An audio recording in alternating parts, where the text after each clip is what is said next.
அது வெறும் கோவில் கிடையாது. பகவான் அங்க உயிரோட இருக்கான், சித்தனா நடமாடிட்டு இருக்கான், மூச்சு விடுறான், அபிஷேகங்களை வாங்கிக்கிறான், நம்ம பேசுறத கேட்கறான், பக்தர்களோட பக்தரா கலந்து விளையாடுறான். அங்க வரக்கூடிய ஒரு பக்தரையும் அவன் பார்க்கறான்.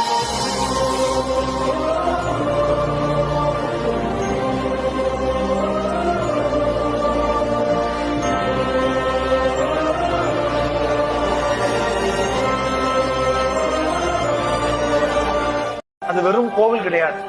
பகவான் அங்க உயிரோட இருக்கான், சித்தனா நடமாடிட்டு இருக்கான், மூச்சு விடுறான், அபிஷேகங்களை வாங்கிக்கிறான், நம்ம பேசுறத கேட்கறான், பக்தர்களோட பக்தரா கலந்து விளையாடுறான்.